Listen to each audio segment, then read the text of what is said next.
Para los que no conocen la ludopatía, pues es la necesidad que tiene esa persona imperiosa todos los días de apostar, de jugar, o sea, el dinero está en juego.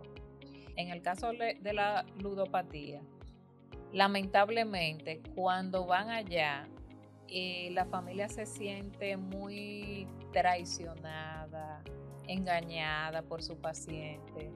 Primero porque ha ocultado el juego. Segundo, cuando ya no lo oculta, muchas veces les roba a la familia. Les roba dinero, les roba cosas, empeña cosas. El paciente generalmente hace negación con su adicción. No pasa nada, yo lo controlo, yo no soy ningún jugador o yo no soy ningún alcohólico, Ni ustedes vicioso. exageran. Esa es una de las características de los adictos, ellos minimizan mucho. Por ejemplo, en el caso de los ludópatas, ellos pueden perder, pero miles de pesos, hasta millones en casinos, y ellos te lo minimizan. Ellos no te dicen la cantidad. El adicto es una persona que ha perdido muchas cosas y sobre todo pierde lo más importante, que es su dignidad, por las cosas que tiene que hacer para lograr el juego.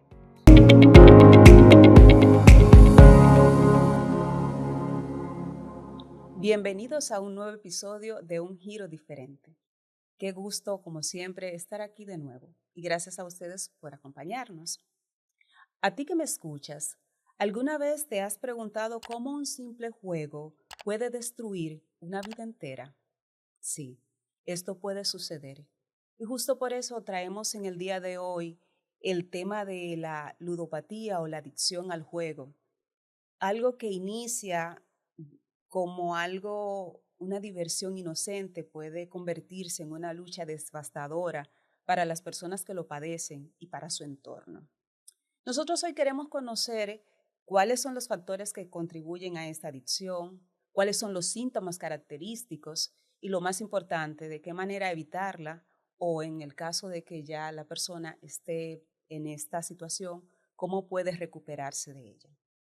Por eso hemos invitado a una persona especialista en el tema. Tenemos el gusto de que nos acompañe en esta ocasión la psicóloga Virginia Reyes, terapeuta especialista en adicción. Bienvenida, Virginia, a este espacio de diálogo y reflexión. Gracias, muy contenta la verdad que me hayas invitado y qué bueno para, ¿verdad?, poder psicoeducar a través de esta plataforma a todas las personas que nos escuchan y que nos ven. Pues muchísimas gracias. Sabes que yo tengo la idea, yo no sé, tal vez una idea errada, de que las personas, cuando se habla de ludopatía, es un término que tampoco la gente conoce mucho, que es la adicción al juego, no lo ve como una adicción tan grave como las demás. Entonces yo me pregunto, ¿qué tan grave es la adicción al juego? ¿Qué tan real es? ¿Qué tan frecuente es? ¿Y qué tan fuerte puede pegar? Así es, mira, tú sabes que culturalmente la práctica de estos juegos de azar es hasta normal, Sí. porque muchas veces nos criamos con la abuelita que juega el billetico, con el vecino que va todos los días a la banca y para nosotros es algo normal, pero es una adicción comportamental y es de las adicciones más difíciles de tratar porque es comportamental y donde la tasa de suicidio es mayor Oh, que las adicciones a sustancias. ¿Por qué? Porque recuerda que cuando hablamos de adicción al juego es con apuestas. Porque recuerda que hay adicción a los videojuegos, que ya que no es lo mismo. no es lo mismo porque es sin apuesta y ya la Organización Mundial de la Salud pues ya lo nombró como un trastorno a los videojuegos, pero es la puerta de entrada a la ludopatía. Ya con la ludopatía recuerda que la diferencia es la apuesta, o sea, el dinero está de por medio. Entonces para los que no conocen la ludopatía, pues es la necesidad que tiene esa persona imperiosa todos los días de apostar, de jugar, o sea, el dinero está en juego. Y como son juegos de azar, pues siempre se pierde. Se gana y se pierde. ¿Cuál es la diferencia con el ludópata? Que el ludópata sí cuando gana, pues igual lo sigue apostando. Entonces eso se hace como, Oh, súper. como un círculo, como una bola de nieve interminable. Y por eso se llama, es una adicción, está declarada como una adicción. ya en la Organización Mundial de la Salud, en el manual diagnóstico que utilizamos los psiquiatras y los psicólogos, pues ya es un trastorno. Aparte del deseo de apostar todos los días, ¿qué otro síntoma o qué otro rasgo nosotros podemos ver en una persona que padezca de ludopatía? Mira, igual que las adicciones a sustancia, tiene las mismas fases. O sea, el uso, tú empiezas jugando, el abuso y la tolerancia, tú vas aumentando las apuestas, inclusive la cantidad de dinero que tú apuestas. Y ya la dependencia, pues ya tú eres dependiente de esta práctica. O sea, por sí solo tú no puedes dejar de hacerlo, porque está muy comprometido el cerebro, está muy comprometido, por ejemplo, la corteza prefrontal, la amígdala, que eso tiene que ver mucho con la voluntad de nosotros, la toma de decisiones inclusive. Entonces se ven muy afectadas. Y por eso todo el adicto, y en este caso los ludópatas, se le hace muy difícil poder controlar esa práctica. Porque recuerda que cuando la corteza prefrontal se ve afectada, que es como, es como el director de la orquesta, el que va dando las señales. Si no te da las señales de un pare, pues entonces Claro, la gente sigue. la persona sigue. O sea, recuerda que uno de los rasgos de una persona con adicción es que son obsesivos compulsivos. Por eso es que en el caso de los ¿Cómo ludópatas, se manifiesta específicamente esa obsesión? sí, por ejemplo, en todas las adicciones, pero como estamos hablando de la ludopatía, la persona constantemente está pensando en el juego. O sea, cómo lo voy a hacer, cómo voy a conseguir el dinero, a qué hora voy, ¿entiendes? O sea, por eso es que le afecta tanto todas las áreas de su vida. El área laboral, el área familiar, académico, inclusive de salud, eh, su salud mental, porque todo el tiempo, hasta que no logra jugar, hacer la apuesta, constantemente está pensando en eso. Por eso es que muchas veces vemos compañeros de trabajo y decimos, pero ¿y qué es lo que le pasa a fulano? Que como que está en el aire, como que no está aquí, que está distraído. Y muchas veces, te lo digo, porque nosotros como fundación, allá en Fundación Fénix, damos charla a empresas y se ven muchos casos de empleados que son ludópatas y esos son los mismos síntomas. Y fíjate tú que a nivel cerebral, eso tiene un impacto muy significativo, ¿Qué pasa en el cerebro? porque fíjate tú que cuando todo el adicto, cuando entra, o sea, en su adicción, es dependiente de esa adicción, lo que hace es que libera mucha dopamina. Eso le causa mucha dopamina y el cerebro se acostumbra. Mucho placer. Mucho placer. La dopamina es eh, Neurotransmisor. el neurotransmisor del placer. Entonces, fíjate tú que antes del juego ya se va activando. ¿Entiendes? Esos neurotransmisores van activando ya como ese espacio ya en lo que Va creando como el entorno. va creando el entorno. Entonces, por eso es que causa tanta adrenalina en la persona y se va como excitando hasta que llega el momento. Pero aparte de eso, también causa mucha ansiedad, mucha depresión, mucha frustración, porque ¿qué pasa cuando yo apuesto, yo pierdo? En el momento, fíjate tú, esas emociones, cómo es una combinación de emociones. El ludópata siempre está o muy emocionado o está muy en baja. O ganó o perdió. O ganó o perdió. Pero inclusive es lo que te digo. Fíjate tú cómo es una adicción. Por ejemplo, si yo no soy ludópata y juego un número y gané, yo me voy con mi chelito, como dicen. El ludópata no. No, lo gasta. El ludópata te dice, bueno, déjame yo jugar. Fíjate tú que el ludópata le decimos que siempre tiene unos pensamientos fantasiosos. Yo voy a jugar por última vez. Eso lo veo mucho en consulta. Para yo pagar al prestamista que yo le debo, para yo saldar otra cuenta que tengo por ahí con un primo. ¿Qué pasa? Gané el dinero. ¿Y qué pasa cuando yo gano? Le pago al prestamista, le pagué a mi primo, hice la compra de mi casa, los 3 meses de colegio que debo de los muchachos. ¿Pasa eso? No. Esa cantidad vuelvo y la apuesto. Que, que cuando una gente dice que va a hacer una apuesta por última vez y tiene la mala suerte de ganar, porque ya eso no es una buena suerte, Ujú. la mala suerte, entonces se le alimenta como la esperanza. Así mismo Entonces, es. ¿qué es lo que hace que una persona se vuelva adicta? ¿Cuál es lo que hay detrás de bambalina psicológicamente? ¿Qué es lo que hace que la persona quiera jugar, se motive? ¿Qué hay detrás? Porque nadie nace con esa adicción, ¿verdad que no? Se nace, o sea, es Hay una genético. predisposición O genética. sea, yo puedo, por ejemplo, tener padres alcohólicos o padre adicto Mm, y puedo ser un ludópata. ah, Son diferentes, al final soy adicta, pero son diferentes sustancias o comportamientos. Pero eso es adicción al fin y al exacto. cabo. Fíjate tú que la adicción es una enfermedad biopsicosocial. Yo la puedo heredar genéticamente, sea de mis padres, mis tíos, mis abuelos.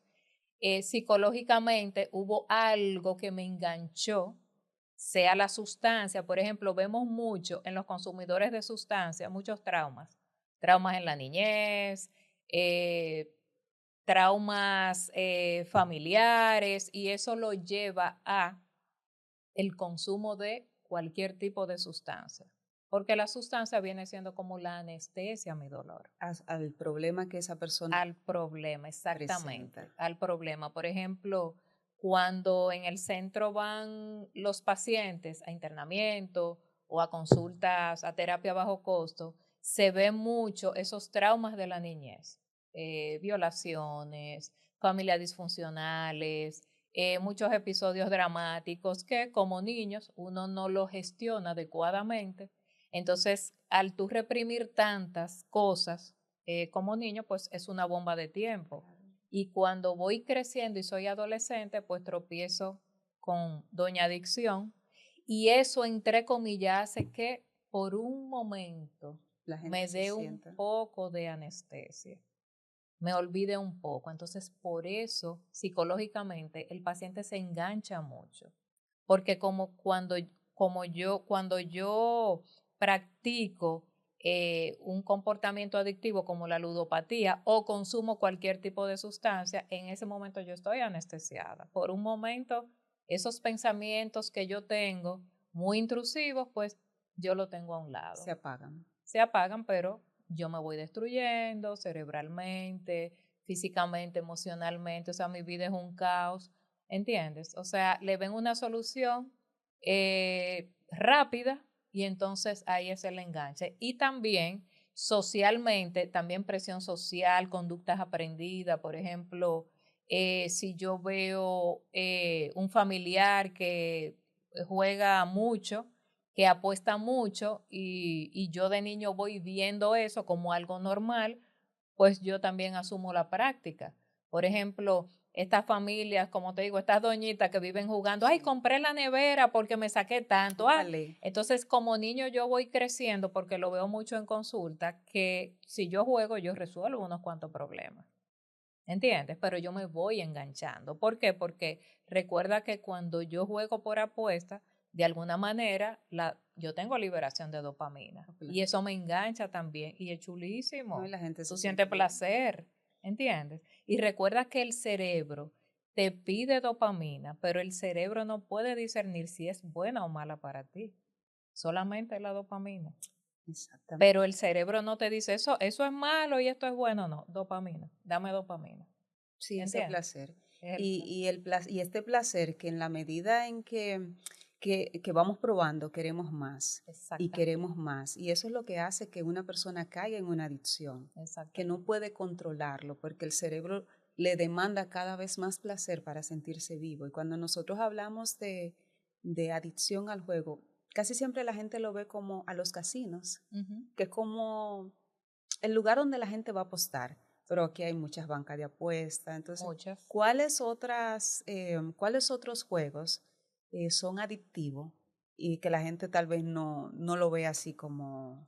Mira, adictivo es como te dije, todos los juegos de azar. todos. Porque si son juegos que no son apostando dinero, que son ejercitándote, pues yo no lo veo de una manera, No lo ve como... no lo veo de una manera adictiva, al menos que tú estés jugando 24/7 en una cancha de tenis. Yo te diría, tú estás escapando de algo, hay un problema. Pero físicamente, esos juegos físicos que no son apostando, pues al contrario, son muy saludables para nosotros. El problema es cuando es por apuestas. Por ejemplo, ahora hablábamos ahorita de los videojuegos, que Sí, aunque crean un tipo de adicción, sí. no se puede negar, no se Crean adicción. consideran Ujú. como parte de una ludopatía, porque no está de por medio la apuesta. Pero hay muchos juegos que son en línea o que son Ujú. muchos juegos en la computadora, que Sí, son en sistema, y que la gente sí apuesta. sí, sí, sí, Entonces, eso también sí. están en ese Tú rango. sabes que para los ludópatas se lo están poniendo cada vez más fácil el juego. Por ejemplo, en las bancas es por un WhatsApp, que ellos juegan los Ay, números, le sí, llevan los números, un delivery. O sea, fíjate tú ya la comodidad que tienen, que hay casos, por ejemplo, de mujeres que están casadas y tú sabes que con la mujer hay mucho más estigma que con los hombres. Y ellas disimulan mucho el juego con el esposo, con los hijos. Y ella perfectamente te abren un WhatsApp y por ahí hacen toda su jugada. Y la familia no se entera porque ella está en la casa. ¿Tú me entiendes? O sea, cada día hay menos evidencia, te dan más facilidad. Fíjate tú la cantidad de banca de apuestas que hay.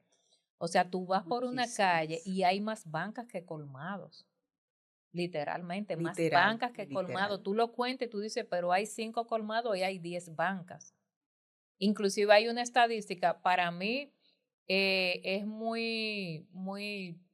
diría yo, como tímida la estadística, que dice que hay 200.000 bancas de apuestas. Yo digo, pero eh, creía que habían más. No, yo no sé si, Creía que habían pero más. ¿dónde hay, pero dónde? ¿En No, qué se? en el país. No, O nosotros, sea, por eso te digo, es un poco y es reciente. Yo la vi en un periódico aquí nacional y dije, bueno, es muy, o sea, está muy condescendiente. en cuanto a las regulaciones de las bancas, los lugares de apuesta, ¿cómo se maneja eso aquí en el país, por ejemplo? Mira, ese tema no lo manejo tanto, pero sí nosotros sabemos que hay bancas que están legalizadas y muchas que están funcionando de manera ilegal. O sea, eso es un secreto a voces, como decimos. Por eso te digo, si nos vamos a las legales, pudiera dar el número, pero hay muchas que no están reguladas. El departamento concerniente a eso, realmente desconozco el trabajo, pero hay muchas bancas. O sea, Entiendo. para la población y para lo pequeño como territorio que somos, creo que hay Ay, un exceso de bancas. yo pienso igual. Em, Hablábamos antes de empezar fuera de cámara Ujú. de que, por ejemplo, de este tema, la gente no lo ve como algo tan grave y me decía que puede ser hasta más complicado que una adicción a las drogas y eso, uno le dice eso a cualquier persona y puede ser alarmante. Ujú. Eso tiene que ver, por ejemplo, porque los lugares de apuesta están legalizados, como los casinos y las bancas, y las sustancias que son altamente nocivas están prohibidas. Ujú. ¿Tendrá ese factor social? Totalmente. Fíjate tú que igual que la ludopatía, tenemos el mismo caso con el alcohol. Por ejemplo, un paciente alcohólico y un paciente ludópata, lo que te dicen es, pero Virginia, es que eso es legal, yo no estoy haciendo nada malo. ¿Entiendes? El porque el alcohol sea legal o el juego sea legal no quiere decir que no haga daño. Por ejemplo, en el caso del alcohol es una droga, es una sustancia psicoactiva. La única diferencia es que es legal, pero hace igual o peor daño que cualquier otra sustancia. Entonces eso pasa con la ludopatía, es una práctica legal. El paciente, fíjate tú, todavía la ludopatía es un poco más complicada de tratar porque como es una adicción comportamental, la persona cuando va dice, pero es que yo no me estoy haciendo daño, porque yo no consumo nada, yo no bebo, yo no tomo, yo no consumo drogas, ¿tú me entiendes? Entonces, para tú poder psicoeducar ese paciente, pero que entienda que realmente es una adicción que lo está destruyendo, que está en crisis todas las áreas de su vida, es porque ese paciente ha caído en mucho fondo. Eso es como la adicción a sustancias. Lamentablemente, allá, o sea, en los casos que tenemos en la fundación y en la clínica y todo lo que trabajamos con los adictos, cuando un adicto va buscando ayuda y la familia, es una persona que tiene muchos años en consumo. ¿Y por qué se acerca? Por las consecuencias que está teniendo en su vida. Por ejemplo, ¿qué tipo de consecuencias de acuerdo a los casos que ustedes ven? Familiar, laboral, económica, física, emocional, o sea, una persona totalmente deteriorada, que todas las áreas de su vida están deterioradas. Por ejemplo, se ve mucho el tema cuando van los adictos, que lo lleva la esposa porque está cansada, pero cuando tú preguntas qué tiempo tienen consumo, yo tengo 20 años, yo tengo 15 años, me doy a entender. Lamentablemente, cuando el adicto busca ayuda, está en pleno deterioro. Nunca está empezando una adicción. ¿Usted me pudiera, guardando los datos de confidencialidad, Ujú. exponer algún ejemplo de un caso específico de un paciente que hayan tenido que sirva como para ejemplificar cuál es el comportamiento, cómo se ve de manera tangible, si se quiere decir, con los síntomas, qué problema tiene? Mira, con los ludópatas, los síntomas que hay uno que es que la familia reacciona y es la misma familia que busca ayuda, es el tema económico. Porque como compromete mucho el dinero y todos sus bienes, su dinero, su sueldo, su casa, cuando la familia muchas veces viene a abrir los ojos, que sabe que es una persona que juega, pero es como te digo, como el juego es legal, muchas veces la familia no reacciona. Y sino que decimos, ay, fulano tiene que estar en la banca jugando, ay, ahí está jugando. O sea, lo vemos como algo normal, pero cuando de repente esa familia se da cuenta que él tiene 800,000 préstamos, que los prestamistas lo están llamando, que hipotecó la casa y la están perdiendo. O sea, allá han ido pacientes que la esposa van y la casa la han perdido. Y ahí, por eso es que te digo, cuando ya caen en consecuencias ya muy severas, y es que la familia busca ayuda, y es lamentable, no porque no se pueda lograr una recuperación con el paciente, pero lo lamentable es todas las consecuencias que han caído, porque Todas recuerda las que donde hay un pérdidas. adicto, el entorno sufre también. Claro. El entorno también sufre las consecuencias. Entonces eso es lo penoso, pero esos son los síntomas. Eh, un desorden con el dinero, muchas mentiras también, mienten mucho para conseguir dinero, manipulan, todo el adicto es manipulador, eso es un rasgo porque para ellos defender su consumo muchas veces tienen que manipular. Entonces de repente nunca tienen dinero, piden prestado, pero en base a mucha manipulación, muchas mentiras, entonces ya la familia se va dando cuenta, el entorno se va dando cuenta, en el trabajo se van dando cuenta, ese compañero que siempre vive pidiendo prestado, que no paga, que siempre tiene un lío, que siempre tiene un revuelo. Entonces, ya como que el entorno empieza a inquietarse hasta que ya lo confrontan y la familia es realmente la que pide ayuda. Es la familia la No que es da el tanto primer paso. el paciente, inclusive muchos van y dicen, no, pero que no está pasando nada, eso yo lo dejo cuando yo quiera. Y yo estoy bajo control, yo tengo eso bajo Exacto. control. Yo lo controlo. Por ejemplo, yo hace un mes lo controlé y duré 15 días sin jugar. Y tú le preguntas, ¿y por qué no duró más? Porque ya no juega. Ujú. No, no pude. Fíjate que entran en fase de abstinencia, que eso engaña mucho al paciente. En todas las adicciones hay una fase que es la abstinencia, que de repente ese paciente puede dejar de consumir un mes, 2 meses, hasta 6 meses y un año, pero vuelve y cae. Pero eso es una fase dentro de del mismo trastorno, de la misma enfermedad de la adicción, que eso se da. Hablando de fase, ¿cuáles son las fases de una persona adicta antes, durante y después?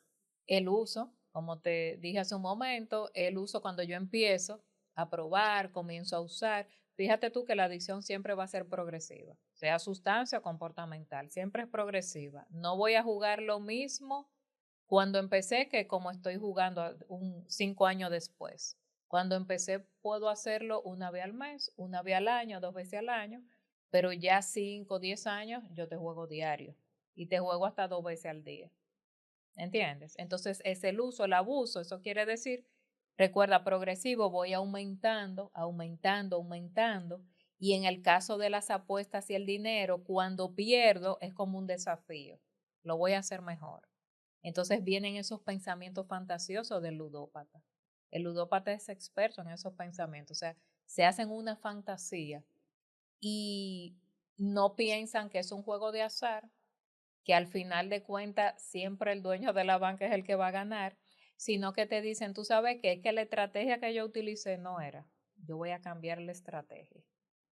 ¿Entiendes? Entonces, fíjate tú lo fantasioso que es. Pero nunca, o sea, nunca cae en la realidad de que es un juego de azar, De de que, que eso está para ganar y para de perder. que no depende de él. Exactamente, que no depende de él. Y siempre ellos creen que depende de él, que tienen el control. ¿Entiendes? Entonces, son esas fases. Ya la dependencia, bueno, ya yo soy un ludópata de libro. ¿Entiendes? Ya para yo poder dejar de jugar, yo tengo que buscar ayuda. Yo tengo que tener un acompañamiento ya profesional, psicólogo, psiquiatra, grupos de autoayuda, o sea, solo no se puede, ninguna adicción. ¿Que se puede lograr la recuperación? 100%, Pero no solo, no solo. o muy difícil. Fíjate tú que por eso está la abstinencia. Cuando ellos hacen abstinencia, es solo que lo hacen. Pero ¿qué pasa? Recaen. Recaen. Siempre escuché a mi mamá decir que no era una mujer que jugaba, que si fulana, todo lo que ella va a la banca, porque es todos los días, porque existe el número abonado, que es que tienen un número al que todos los días juegan ese número. Si todos los días, mi mamá, si ella todos los días echara en una latica lo que ella le da a la banca, ella tuviera el premio que anda buscando. Tú sabes que eso yo lo practico mucho con los pacientes. Yo muchas veces le pregunto, de 15 años, 20 años para acá que tú tienes jugando, ¿cuánto tú crees que tú te hubieras ahorrado? Y muchas veces me dicen 3 apartamentos, Okay. 4 apartamentos.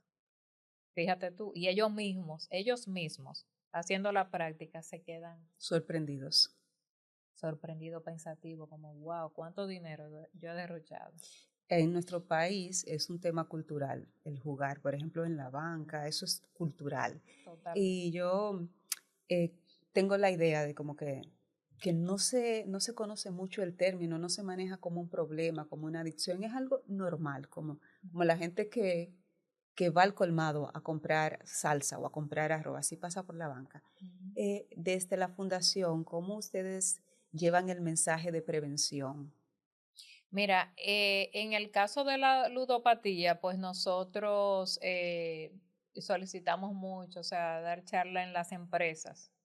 Nosotros vamos mucho a las escuelas, colegios, pero más para la charla de la prevención de la sustancia y estas nuevas tecnologías. Pero ya para la ludopatía, universidades, empresas, tocamos muchas puertas. Es un tema, te diré que está en pañales todavía la ludopatía. O sea, cuando nosotros pensamos en adicción, no pensamos en la ludopatía, nosotros pensamos en todo lo que es sustancia. No sé si se puede mencionar aquí. Sí, sí, se puede Todo lo que es mencionar sustancia, todo. cocaína, marihuana, heroína. Y cuando tú dices ludopatía, ¿y qué es ¿Qué eso? es Hay eso? personas que me preguntan, ¿y qué es ludopatía? O sea, todavía no se tiene esa conciencia de que es una adicción. Y yo digo, bueno, la adicción al juego. Ah, porque hay una adicción al juego. O sea, fíjate tú cómo todavía estamos muy en pañales con eso.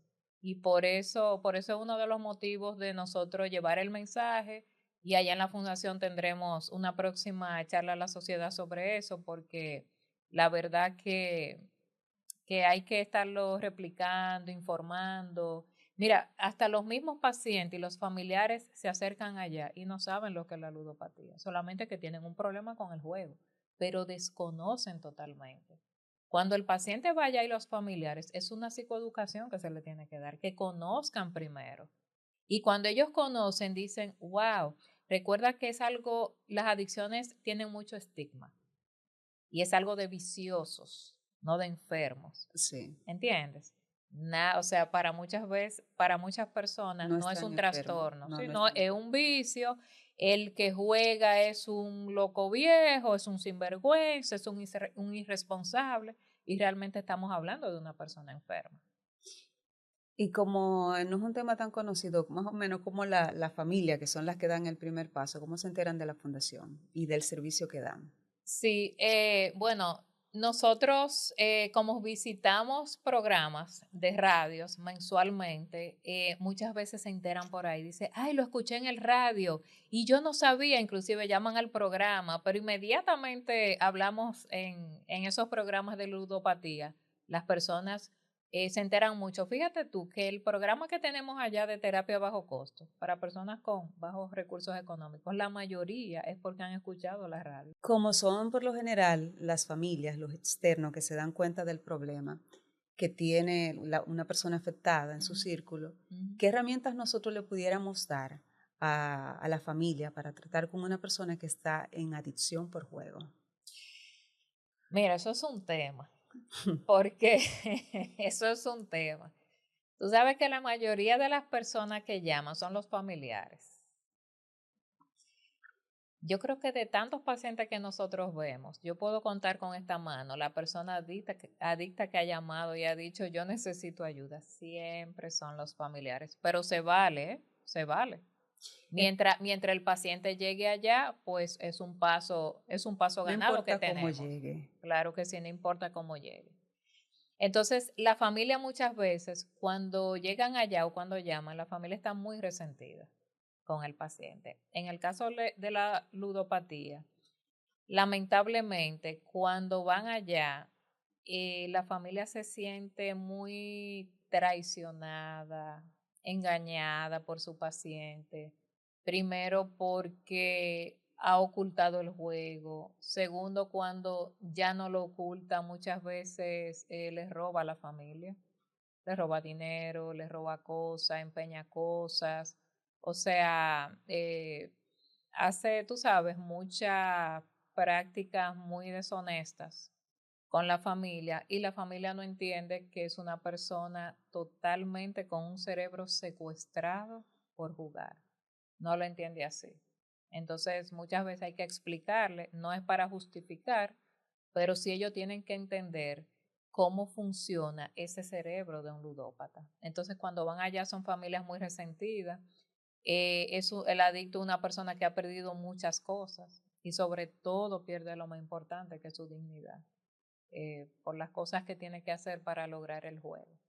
Entonces, cuando van allá, pues es lo que te digo, es darle una psicoeducación. Cuando llaman los familiares y dicen, mira, yo no encuentro la manera cómo llevarlo, es porque eso. él está en negación. El paciente generalmente hace negación con su adicción. No pasa nada, yo lo controlo, yo no soy ningún jugador o yo no soy ningún alcohólico, Ni un ustedes vicioso. exageran. Esa es una de las características de los adictos. Ellos minimizan mucho. Por ejemplo, en el caso de los ludópatas, ellos pueden perder, pero miles de pesos, hasta millones en casinos, y ellos te lo minimizan. Ellos no te dicen la cantidad. Inclusive cuando el familiar va allá, y nosotros muchas veces tenemos que hacer terapia de confrontación, pero vamos a organizar tus deudas, cuánto es que tú debes. Si te dicen que deben, te voy a poner una suma, 500,000 pesos, pero eso, estoy siendo reservada, Muy 500,000 pesos, conservadora. multiplícalo por 5, porque ellos te lo minimizan, te lo reducen, pero no es la realidad. Entonces, cuando llaman a estos familiares, mira cómo puedo llevarlo, esta negación, yo siempre le digo, motívelo, o sea, no lo confronte, sino háblele desde su preocupación. Me siento preocupada o preocupado por ti, porque te veo así, te está pasando esto y esto y esto. O sea, no se puede obligar. A un mayor de edad, una persona adulta, tú no lo puedes obligar. Lo segundo es que en el entorno del adicto siempre hay codependientes. El codependiente es el facilitador. Yo estoy resentido porque tú estás jugando, pero también yo te facilito los chelitos para salir de ti porque me da pena. ¿Entiendes? O sea, de alguna manera hacen como una mancuerna no sana, para nada saludable para ambos. Entonces hay que trabajar, inclusive lo trabajamos separado con el familiar y con el adicto. Generalmente el que lleva el adicto es su codependiente. Es su codependiente. El codependiente, la adicción del codependiente es el adicto. O sea, ¿ves cómo es una Un mancuerna? círculo. El adicto tiene su adicción, pero el codependiente, esa es su adicción, ese adicto. O sea, preocuparse por el adicto, deja de vivir para estar pendiente esa persona. O sea, absolutamente todo se anula totalmente, se anula. Entonces, son las personas y los familiares que van y te dicen, ya yo no puedo más, Estoy cansado. estoy cansado, pero a la vez no se despega del adicto. Entonces, a esos codependientes se les enseña mucho poner límites, porque esa mancuerna se da porque el codependiente no pone límites. Por ejemplo, en el caso de los ludópatas, eh, voy a ponerte un ejemplo. Un hombre, 40 años, se divorció, la esposa no aguantó más por la deuda, por el juego, se divorció. Ese hombre de 40 años va donde su mamá a vivir porque se divorció, porque perdió la casa, la mamá de alguna manera le facilita la habitación, le facilita todo, si tiene un dinerito ahorrado se lo da, ¿entiendes? O sea, está siendo la facilitadora de esa persona. ¿Qué lo estimula a él a cambiar? No tiene necesidad. Él no tiene ninguna necesidad porque él llega y todo está ahí. Entonces los límites es que tú digas, tú sabes que tú tienes que asumir tu responsabilidad. Búscate dónde vivir, asume tus deudas. ¿Entiendes? Como poner esos límites. Y muchas veces las madres, las esposas, los padres dicen, pero es que mi hijo No lo puedo abandonar. no lo puedo abandonar. Pero si tú no lo abandonas, tampoco lo estás ayudando. Fíjate tú que cuando un adicto por sí solo busca la ayuda y dice, principalmente los que no se quieren internar, cuando llegan y dicen, ya yo me quiero internar, es porque la familia ha puesto límites. Como dicen, le han apagado el agua y la luz, le han cerrado el agua y la luz. Y como no tienen de otra, dice, bueno, ¿cómo voy a internar? Muy ¿Entiendes? bien, entiendo. Ya para casi ir cerrando, se cura, la gente se recupera de la ludopatía. No se cura, pero sí se recupera. Ok. Siempre el adicto va a ser adicto, pero sí puede vivir en recuperación. ¿Cómo sería la vida de recuperación de un ex ludópata? No, No no hay ex existe. ludópata, no. Aunque esté en recuperación, sigue siendo un ludópata. ¿Por qué? Porque cuando un paciente deja la adicción, no es porque le deja de gustar, es porque le hace daño. ¿Entiendes? Si yo dejo el alcohol, no porque yo me dejo de gustar y yo no puedo ver el alcohol, no. Me gusta, pero ya estoy consciente y entendí que a mí me hace daño el alcohol. Y un, Igual que el ludópata. y un ludópata que ya está en recuperación, ¿cuáles son los límites que tiene que poner? ¿Cuáles son las cosas que no debe hacer? Mira, nosotros decimos mucho allá que cuando tú entras en recuperación tienes que alejarte de personas, lugares y circunstancias. Mm. Y cada paciente sabe cuál es el factor de riesgo y el factor de protección. Eso se le va enseñando a ellos. Factor de riesgo, tú sabes los grupos que son factores de riesgo para ti, los ambientes que son factores de riesgo para ti. Y eso ya en el programa de recuperación se les va enseñando y ellos lo van identificando, principalmente los primeros años que están en recuperación. Como te dije, solo no se puede, tienen que buscar ayuda profesional. Un equipo de terapeutas que lo pueda ayudar. Recuerda que el paciente no solo hace los programas de tratamiento por la abstinencia, el paciente es una caja de Pandora, o sea, hay que trabajarle todo al paciente. Mira, cuando el paciente va, porque inmediatamente va a estar en abstinencia, eso es lo de menos. Lo que menos se trabaja es eso, sino qué te lleva a ti al consumo, es buscar la causa, ¿entiendes? Muchas veces el paciente, como te digo, es una caja de Pandora. Hay duelos no resueltos, hay traumas no resueltos, ¿tú me entiendes? O sea, tú tienes que explorar todo el interior, todas las emociones del paciente, todo ese inconsciente que está engavetado con candado y tú abrirlo, trabajarlo, que el paciente se enfrente, que el paciente aprenda a tener control de los impulsos, que el paciente aprenda a no evadir los problemas ni las emociones, sino a vivirlas y enfrentarlas. Porque ¿qué hace el adicto? El adicto no enfrenta sus emociones. Todo lo que le puede dar tristeza o estrés o un caos, ellos huyen. Por eso entonces consumen. Cuando un adicto tiene una situación muy difícil, ¿qué hace el adicto? Por ejemplo, hay adictos que se le mueren los familiares. ¿Y qué hace? Antes de ir a la funeraria. Van a jugar. Consumen, claro que sí. Consumen, porque no son capaces de hacerle frente a los problemas. De manera sobria. Exactamente, de manera sobria y aprendiendo a sentir. Ellos evaden mucho las emociones y los sentimientos. Entonces, es un aprender, o sea, cuando van al programa es desaprender para aprender, como niños pequeños, y resolver una serie de cosas. O sea, el trabajo mayor es a nivel psicológico que se hace.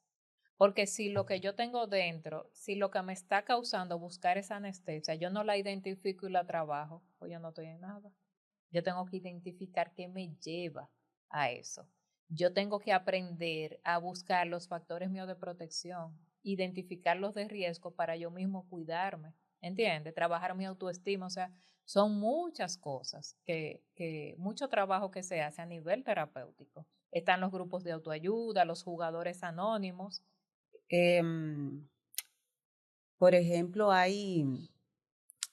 las personas somos en estos tiempos muy propensos a estresarnos porque estamos muchas actividades, a ponernos muy ansiosos.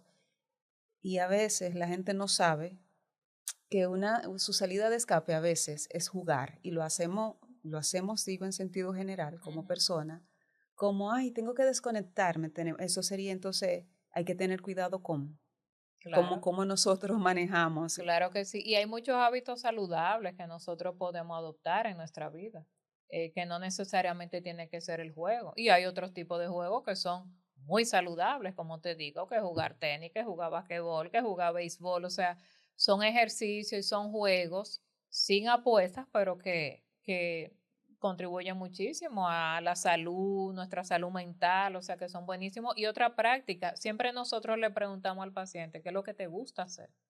Para que de lo que le gusta y lo que le provoque hacer, pues se vayan causando allá. Muy bien. Hay pacientes que dicen, mira, a mí me gusta, ¿qué te digo?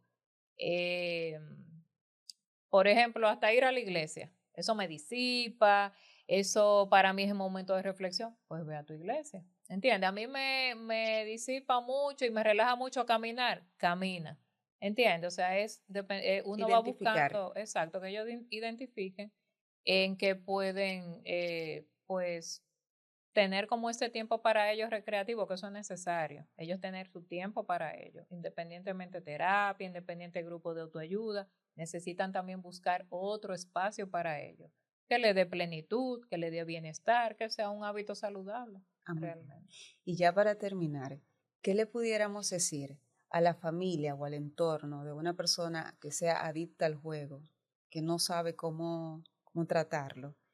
¿Qué le pudiéramos decir a ese grupo? ¿Y qué le podemos decir a una persona que escuchando este contenido de repente dice, ay, pero yo estoy ahí? Sí, sí, por eso es bueno este tipo de programa, porque yo sé que, y se ha dado en otros programas, hay personas que dicen, bueno, yo tengo problemas con el juego. Y nosotros entendemos que muchas veces identificarlo y aceptarlo no es fácil. No es fácil, o sea, tú aceptar yo tengo un problema. Primero a las familias, muchas de ellas llaman y nos consultan qué pueden hacer, qué tipo de orientación. Nosotros le damos la orientación porque cada paciente es diferente y cada persona es diferente y hay que abordarlo de manera diferente. Pero siempre cuando la familia me pregunta es motivarlo a poder ir allá a consulta, motivarlo, es una sola visita, vamos a ver qué tal, vamos a ver qué dice, no obligar, no acusar, no señalar, sino motivar, pero sobre todo sentarse con ese familiar y hablarle desde la preocupación y desde el amor, que es lo más importante, porque es una persona que necesita mucha ayuda, que tiene un problema, que muchas veces no quiere aceptarlo porque eh, es un problema serio. Entonces la mejor manera es motivar, sin señalar, sin juzgar, sin estigmatizar a la persona. Pero sobre todo el familiar conocer primero de qué se trata para que lo pueda abordar. Y la persona que no está viendo, que se identifica con todas las cosas que nosotros hemos hablado, pues puede llamarnos, puede acercarse a nosotros allá a Fundación Fénix. Le voy a dar el teléfono al 809-542-4759. Estamos en la 27 de febrero, número 54, frente al Centro Olímpico. Ahí puede acercarse, puede llamar, hacer su cita y ahí tener una conversación de lo más dinámica. De lo más chévere. Sí, de lo más chévere, porque allá no se juzga, ni se señala, ni se cuestiona. Nosotros estamos para ayudar. Bueno, estimada Virginia, muchísimas gracias por compartir con nosotros sobre esta condición que padece mucha gente y que tal vez no lo sabe. Es una manera de evangelizar y de extender la mano a las personas que pueden estar necesitadas de esta ayuda y de este trabajo tan maravilloso que hacen desde la Fundación. Así es. Y gracias por acompañarnos. A ti siempre. Gracias. A ustedes, queridos amigos, muchísimas gracias por llegar hasta nosotros, hasta aquí este contenido. Nosotros quisimos traer el tema de la adicción porque sabemos que es un tema del cual no se habla mucho, pero que afecta a muchas personas. Y es una manera de poder extender un puente para que las personas que lo necesiten puedan transitarlo hacia el camino de su recuperación. Como siempre, les recomendamos, si aún no forman parte de esta comunidad, a que sigan este contenido en nuestras plataformas digitales por YouTube y Spotify y activar la campana para que reciban las notificaciones de cuando tengamos contenido nuevo. Como siempre, gracias por el privilegio de su tiempo. Nos vemos y nos escuchamos en un nuevo episodio. Gracias.